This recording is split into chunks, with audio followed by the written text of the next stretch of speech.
My blood ran cold as I stared out the window. A seemingly endless line of vehicles, SUVs, campers, cars packed to the brim, was crawling down my private dirt road, kicking up clouds of dust like some kind of invading army. Was I dreaming? Had I fallen asleep? No, this was horrifyingly real. People were getting out, stretching, yawning, acting like they'd just arrived at some pre-booked vacation spot. Tents were being unfurled, coolers hauled out. Someone was even eyeing my trees to string up a hammock. My land, my quiet sanctuary, was suddenly transforming into a chaotic, makeshift campground right before my very eyes. I stood there, frozen, my coffee mug feeling heavy and useless in my hand. What in the world was going on? Then, like a nightmare taking shape, I saw her. Karen, the undisputed queen of the local homeowners association, clipboard clutched like a royal scepter, her signature blonde bob bouncing as she marched forward. She wore that infuriatingly smug expression I knew all too well, the one that broadcasted "I'm in charge and you're irrelevant." Taking a deep, shaky breath, I put my mug down before I did something regrettable like launching it across the yard. I stepped off my porch, my heart pounding with a mixture of disbelief and rising anger, and walked towards the growing mob. Stakes were being hammered into my earth, chairs unfolded, sleeping bags unrolled. It was surreal. "Morning, neighbor," Karen chirped, flashing a smile so wide it looked painful, as if we were the best of pals sharing a friendly Saturday morning chat. "We really appreciate your generous donation to the HOA's annual camping retreat." I just blinked. "My what?" She let out a dismissive little laugh, waving her hand as if swatting away a fly. "Oh, don't be silly. I told the HOA board we desperately needed a community getaway, some team building, and your land is just perfect for it. Loads of space, nice and secluded. It's not like you're using it for anything important, right?" My jaw tightened so hard I felt it click. The sheer audacity was breathtaking. "Karen," I started, my voice dangerously low, "this is my land, private property. None of these people," I gestured widely at the crowd rapidly settling in, "have my permission to be here." That patronizing smile reappeared, the one designed to make you feel small and unreasonable. It just made my blood pressure surge. "Well, technically," she emphasized the word, "the HOA board agreed that a shared outdoor experience would be beneficial for community bonding. And since you are part of the neighborhood—" "I am not part of your HOA, Karen," I cut her off, my voice sharp, leaving no room for argument. Her smile flickered just for a fraction of a second before snapping back into place. "Well, you should be," she retorted smoothly. "Regardless, the rest of us have already made arrangements. People have traveled, taken time off. It's just for one weekend. Honestly," she added, leaning in conspiratorially, "you should be grateful we decided to include you." Grateful? Was she actually serious? Grateful for 100 uninvited strangers turning my private sanctuary into a public park. I scanned the scene again. Someone had already managed to start a fire pit dangerously close to some dry brush. Kids were chasing each other, screaming, weaving between tents. The hammock guy was now actively trying to tie his contraption to two of my oldest oak trees. This wasn't just trespassing, it was an invasion. "This," I said, struggling to keep the fury out of my voice, "is trespassing, plain and simple. You need to tell every single one of these people to pack up and leave. Now." Karen scoffed, actually rolled her eyes at me. "Oh, come on, don't be so dramatic. We're all neighbors here, it's just a bit of camping. Just camping on my land, with 100 strangers I'd never met." Before I could even form a response, a loud, wet splat sound cut through the air, followed immediately by a horrified shriek. A teenage girl was hopping around frantically on one foot, her face contorted in disgust. "Ew, gross, there's poop everywhere," she screamed. Her mother gasped nearby, looking around with wide eyes. "Wait, you mean this isn't like a cleaned-up campsite?" Another voice piped up from the crowd, laced with growing concern. "You mean there are no bathrooms?" A man in a loud Hawaiian shirt took a deep sniff of the air, his nose wrinkling. "And what is that smell?" I had to bite back a laugh. Did these people seriously think my undeveloped, rural land came with janitorial services and plumbing? This wasn't some state park. It was raw, wild nature, complete with cow patties and whatever else the local wildlife left behind. But Karen, ever the determined leader, wasn't ready to admit defeat. She turned back to me, planting her hands firmly on her hips, adopting her best, stern headmistress pose. "Look," she said, her voice regaining its sharp edge. "We already planned this whole event. People have taken time off work. Some folks drove for hours, even brought RVs, see?" She gestured towards a couple of large recreational vehicles parked awkwardly near my fence line. "It's simply too late to cancel now." "That is absolutely not my problem, Karen," I stated flatly, my patience completely gone. She glared at me, her face flushed, clearly outraged that I wasn't bowing to her demands. "Well, technically," she started again, falling back on her favorite word, "since the HOA board agreed." "For the last time, Karen," I finally snapped, my voice echoing slightly in the open air. Heads turned. The nearby chatter died down. "The HOA has zero, absolutely no, control or authority over my land. You and every single person you brought here are trespassing, illegally." A nervous murmur started to ripple through the assembled crowd. I saw people exchanging uneasy glances, shifting their weight. The confidence that had been radiating from the group just minutes before was starting to evaporate. Maybe, just maybe, they were realizing they'd been led astray by Karen's delusions of grandeur. But Karen, oh no, she wasn't backing down. She stood her ground, lips pursed tightly, radiating stubborn defiance. "Well," she huffed, clearly grasping at straws now, "if you're going to be so selfish and unreasonable about it, maybe we should put it to a vote." I stared at her, utterly dumbfounded. A vote? Did she seriously just suggest holding a democratic election to decide whether or not they could occupy my private property? The absurdity was staggering. "You think," I asked slowly, incredulously, "that you can vote to take over my land?" She lifted her chin defiantly. "Well, we live in a democracy, don't we? Majority rules." I ran a hand down my face, taking a deep, slow breath to try and center myself. This was beyond ridiculous. Arguing with her was like arguing with a brick wall painted with a smug smile. "All right, Karen, if you want to play games, let's play." "Okay," I said, my voice turning cold and level. "If you want to pretend this is some kind of democracy, then let me introduce you to my security detail. My own little system of checks and balances." I pulled out my phone, keeping my eyes locked on hers, and made a very quick call, just one sentence. "It's time," I said simply before hanging up. Karen's eyebrows furrowed in confusion, a hint of unease creeping into her eyes. "Time?" she asked, uncertainty lacing her voice. "Time for what?" A deep, guttural growl, low and rumbling, cut her off mid-word. It came from behind the main barn, and then they appeared. Rounding the corner of the barn, moving with silent, controlled power, came my real protectors. 6 of them. Massive, powerful dogs, each one a perfectly trained, disciplined machine built like a small tank. Their sleek black and brown coats seemed to absorb the sunlight, and their sharp, intelligent eyes immediately locked onto the crowd of trespassers with an unwavering intensity that sent visible shivers through the group. People froze mid-motion. Someone audibly gasped. A half-eaten bag of marshmallows dropped to the ground, forgotten. The boisterous energy of the illegal campout vanished instantly, replaced by a heavy, palpable silence thick with sudden fear. "Are those friendly?" a woman whispered nervously, instinctively stepping behind her husband, who didn't look much braver. I allowed myself a small, grim smirk. "Depends," I replied coolly. Titan, the largest of the pack, a magnificent Belgian Malinois who was all muscle and focus, took a deliberate step forward and let out a single deep bark. It wasn't frantic or aggressive, but it was loud, resonant, and carried an unmistakable warning that echoed across my land. Karen's face visibly drained of all color.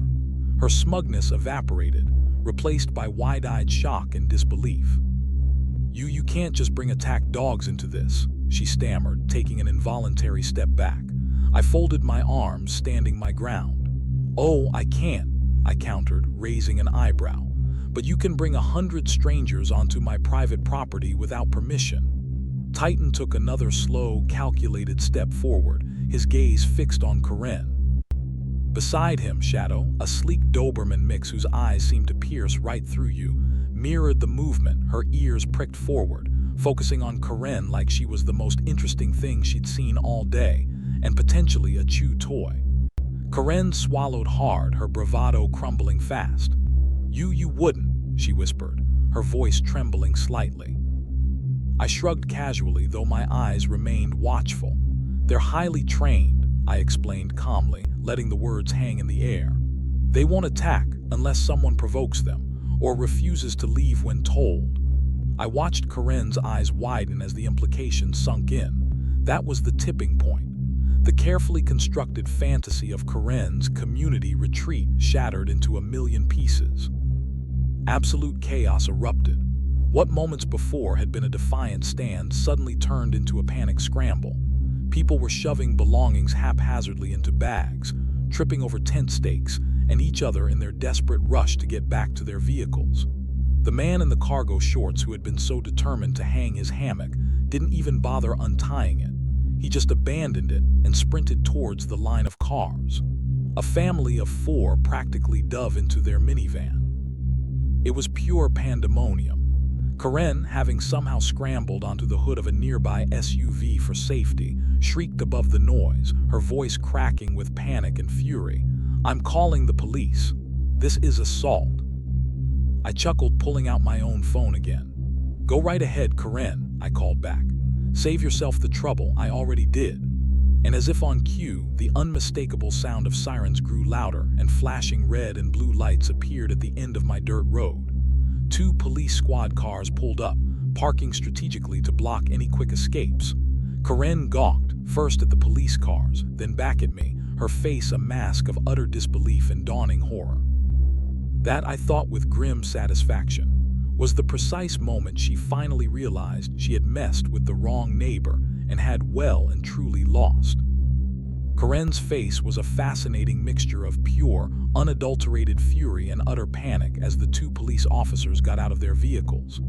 The campers, who just moments ago had been defiantly setting up their illegal weekend paradise, were now frozen, their previous chatter and laughter completely extinguished, replaced by a thick, uneasy silence. I watched, almost detached, as Karen visibly tried to pull herself together.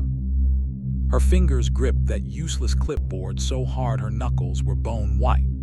She took a shaky breath, squared her shoulders like a soldier heading into a losing battle, and marched towards the officers, clearly intending to spin her version of events first.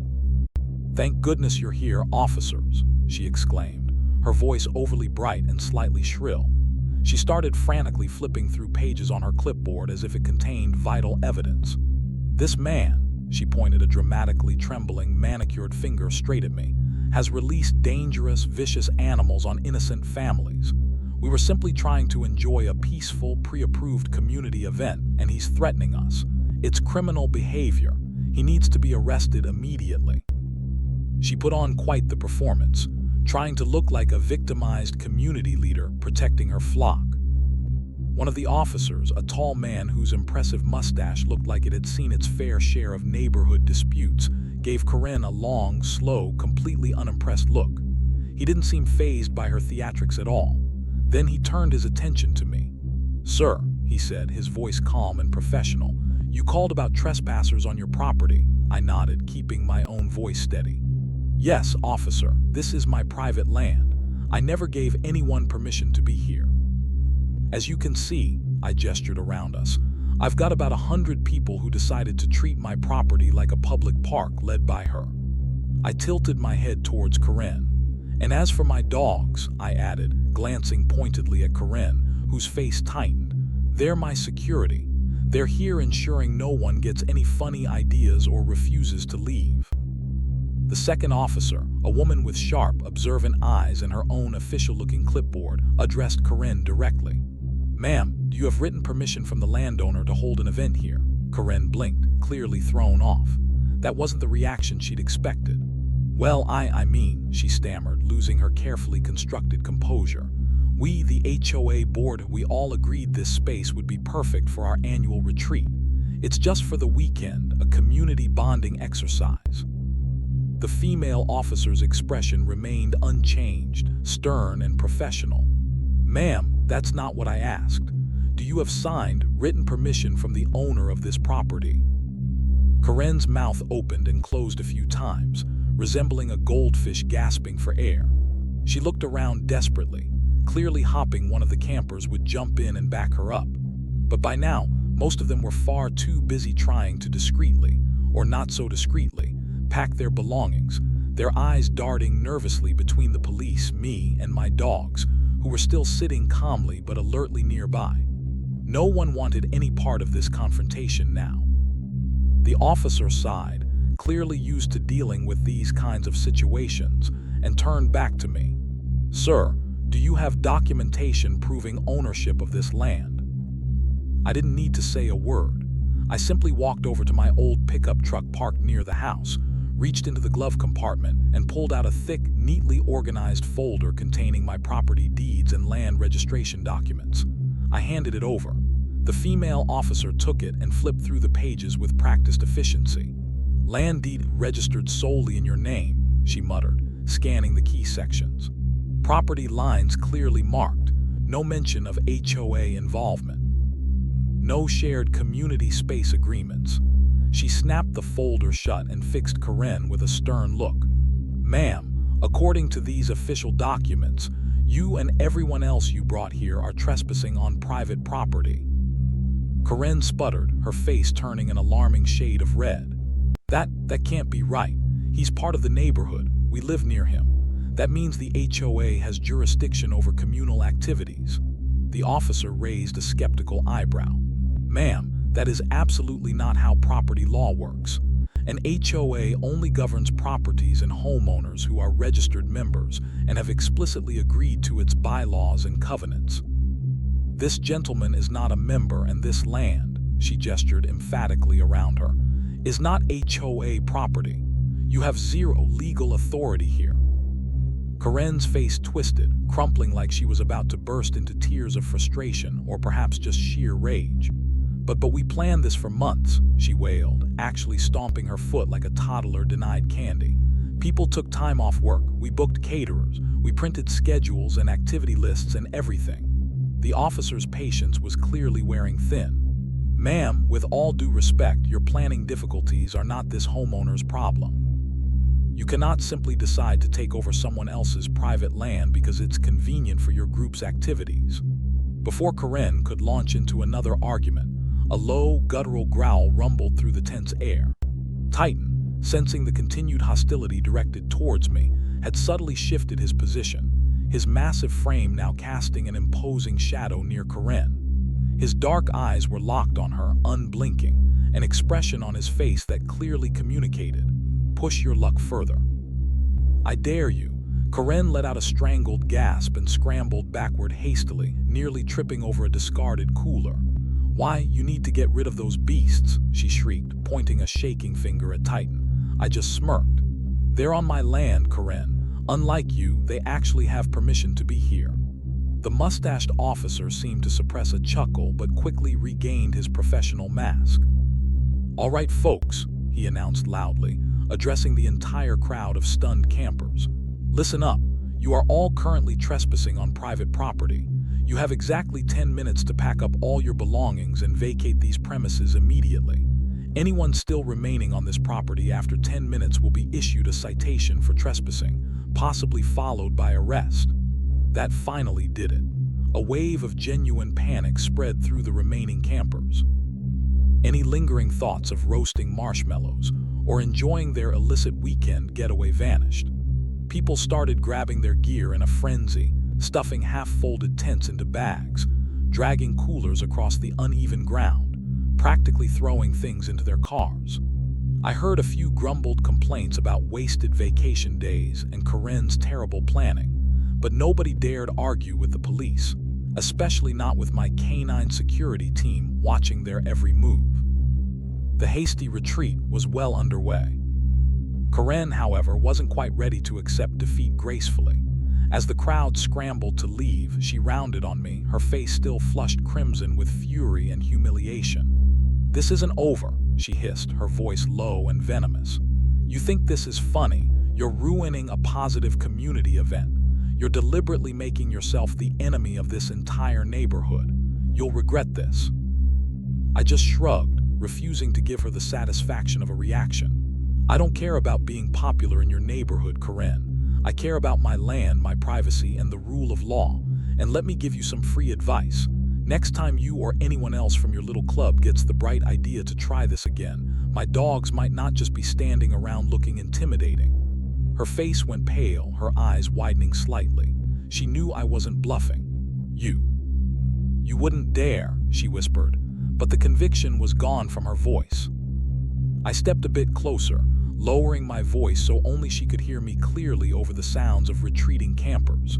"Try me."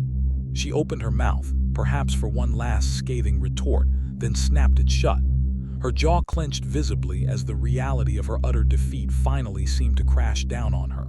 She knew she had no leg to stand on, legally or otherwise. With one final, hate-filled glare that promised retribution, she spun on her heel, stomped furiously back to her SUV, yanked the door open, and slammed it shut with so much force that the entire vehicle shook. The sound echoed jarringly in the now emptying space. I stood there and watched as the last few stragglers frantically loaded their vehicles, casting nervous glances over their shoulders at Titan, Shadow, and the others, who remained vigilant until the very last trespasser was gone. Titan let out one final, sharp bark as the last SUV pulled away, as if punctuating the end of the ordeal. That final sound seemed to accelerate the departure of the remaining few. The police officers waited patiently until the final vehicle had disappeared down my dirt road, leaving behind only trampled grass and a few forgotten pieces of camping debris. The mustached officer turned to me, tipping his hat slightly. "Well, sir, looks like you handled that situation pretty effectively before it got worse." I managed a half smile, the tension slowly draining from my shoulders. "Thanks for the backup, officers. Appreciate you clarifying the legal realities for them." The female officer glanced towards my dogs, who were now starting to relax slightly, then back at me. "Got to admit," she said with a faint smile, "that's one heck of an effective security system you've got there." I chuckled softly. "They're more reliable than any electronic alarm, that's for sure," she nodded. "Well, give us a call if they try anything like this again. Something tells me," she added, glancing in the direction Karen had driven off, "that woman isn't the type to let things go easily." I sighed, a wave of weariness washing over me. I had a feeling she was absolutely right. Karen wasn't done yet. This was likely just round one. "Don't worry," I said grimly. "I'll be ready." The officers gave a final nod, got back into their patrol cars and drove away, leaving me in the sudden, blessed quiet of my own land once more. I took a long, deep breath, letting the silence wash over me, savoring the feeling of reclaiming my sanctuary. It felt good. I turned towards the house, ready to finally have that cold cup of coffee. My dogs, sensing the threat was gone, began to relax, Titan resting his head near my feet. The peace was wonderful. But it didn't last. Just as I was about to step inside, I heard it, the unmistakable, angry screech of tires biting into the gravel at the end of my driveway. My jaw clenched instantly. I didn't even need to turn around to know who it was. Sure enough, Karen's SUV skidded to an aggressive halt, and she practically flung the door open, storming out like a woman possessed. Her hands were shaking, but this time it wasn't fear, it was pure, unadulterated rage. The moment our eyes met, she jabbed a finger furiously in my direction, marching towards me with a terrifying intensity. "This isn't over," she shrieked, her voice raw with fury. "You think you can just humiliate me like that in front of everyone? You think you can just kick me and my community members off land that should be shared? You arrogant," she trailed off, sputtering. I didn't move an inch. I just stood there, my face unreadable, refusing to give her the satisfaction of seeing me rattled. This was exactly what the officer had warned about. "This isn't community land, Karen," I repeated, my voice dangerously calm but firm. "It's mine. Your HOA fantasy world ends at my property line." Her lip curled into a sneer. "You don't belong here. You live among us, but you refuse to participate, refuse to follow the rules that hold this neighborhood together." I let out a short, dry laugh. Your rules, Karen, the ones I never signed up for, the ones you seem to make up as you go along. You don't get to dictate what I do with my land." She stomped her foot again, the picture of impotent fury. "You humiliated me. They all think I have no power now. Do you have any idea what you've done?" I allowed a small smirk. "Yeah," I said softly. "I reminded everyone that you're not the queen you think you are." Her face flushed an even deeper shade of red. For a terrifying second, I thought she might actually physically attack me. But instead, she took a visible, shuddering breath, composing herself with an eerie calmness that was far more unsettling than her shouting. That look in her eyes, that was pure scheming. "I really hope," she said, her voice dripping with false sweetness, her eyes glinting with malice, "that you're prepared for the consequences of your actions today." She paused for effect. "Because I have friends, you know, friends in high places, very well-connected people at the county level. You might have gotten lucky with those local cops this time," she sneered. "But let's just see what happens when the county officials get involved. Zoning violations, environmental impact reports, public safety concerns. There are many ways to make your life difficult. You will regret crossing me." She held my gaze for a long moment, letting the threat hang heavy in the air. I just crossed my arms, unimpressed. "I highly doubt that, Karen." With one last venomous glare that could curdle milk, she spun on her heel, stormed back to her SUV, slammed the door hard enough to make me wince, and tore off down the road, leaving a plume of dust and impotent rage hanging in the air. I watched her go, shaking my head slowly. If she wanted to escalate this, to play dirty, fine by me. I was more than ready. I wasn't naive enough to think her threats were empty. Over the next few days, I took precautions. I had additional high-resolution security cameras installed, covering every angle of my property line. Motion-activated floodlights went up near the fence. I double-checked my property markers and made copies of all my ownership documents, keeping them easily accessible. And of course, my canine security team maintained their usual vigilance. I wasn't about to let Karen, or anyone else, catch me off guard again. Sure enough, about a week later, the proof of her scheme arrived. An official-looking envelope from the county planning department landed in my mailbox. My stomach tightened for a second, but I took a breath and opened it calmly. Inside was a formal complaint filed against me. It alleged, just as Karen had threatened, that my land was being used in a manner that violated vague community standards. It mentioned potential environmental concerns, likely referencing the cow manure incident, public safety hazards clearly aimed at my dogs, and insinuated my property was somehow an unsanctioned public nuisance. Karen had actually done it. She tried to weaponize bureaucracy against me. I actually let out a laugh. Did she really think a piece of paper filled with baseless accusations was going to intimidate me after facing down her mob? I immediately got on the phone, contacted my lawyer just to be safe, though I doubted I'd need him, gathered all my evidence, the police report, photos of the trespassing event, my land deeds, vet records and training certifications for my dogs, and scheduled a meeting at the county office to address the complaint directly. When I arrived for the meeting, dressed casually in my usual jeans and a flannel shirt, I spotted Karen immediately. She was sitting stiffly in the waiting area, dressed in a power suit, looking like she was about to negotiate a multi-million-dollar deal instead of defend a frivolous complaint. She shot me a smug, triumphant smirk when she saw me, as if victory was already hers. I just gave her a polite, neutral nod and took a seat across from her, stretching my legs out, projecting an air of complete relaxation. If she thought she had me backed into a corner, she was in for a rude awakening. A few minutes later, a clerk called both our names, and we were led into a small, cluttered office. A tired-looking, middle-aged county official sat behind a desk piled high with folders. He adjusted his glasses and peered at the complaint form, then looked from me to Karen and back again. "All right," he began, his voice weary. "We have a formal complaint here. Alleging improper land use, designation as an unsanctioned event space, potential hazardous materials on site." He glanced at Karen, then back at the form, "and animals posing a public safety threat. Is this substantially correct?" Karen immediately sat up straighter, launching into her practiced speech. Yes, absolutely.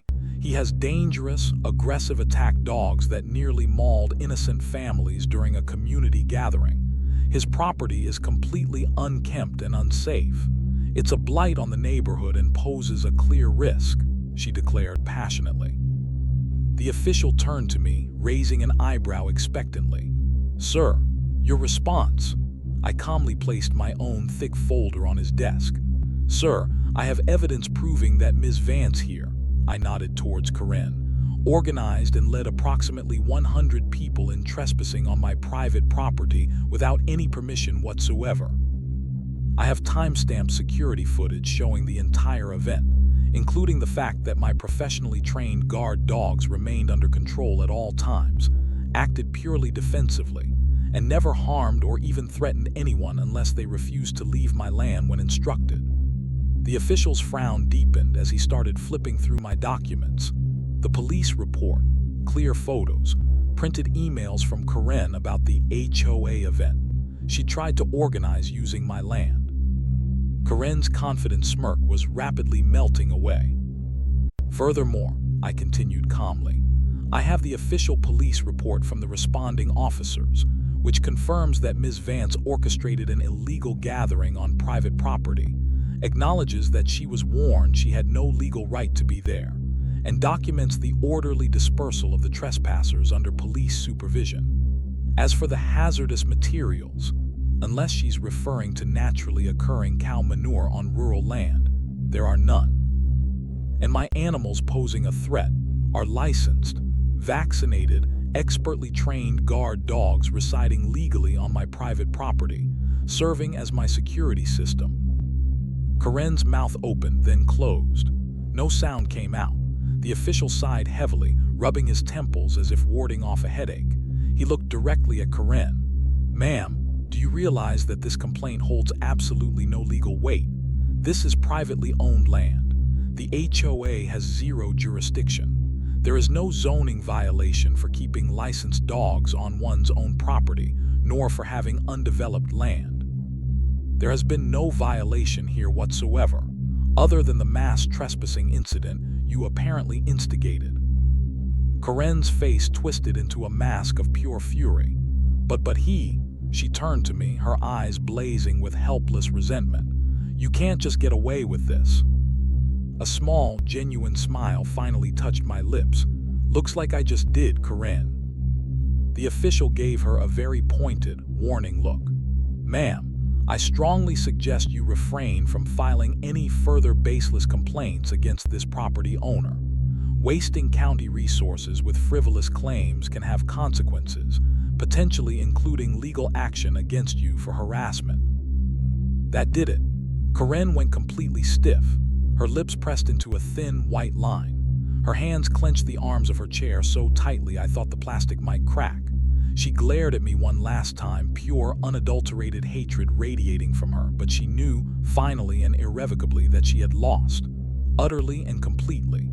Without another word, she stood up abruptly, knocking her chair slightly, and stormed out of the office, shoulders rigid with defeat. I watched her go, shaking my head one last time. Some people just never learn when to quit.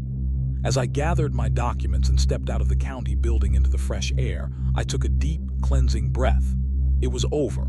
This time, I truly believed it was over for real. Karen had thrown everything she had at me: manipulation, lies, intimidation, bureaucratic harassment, and she had failed spectacularly at every single turn. That night, sitting on my porch again, watching the vibrant colors of the sunset paint the sky, felt different.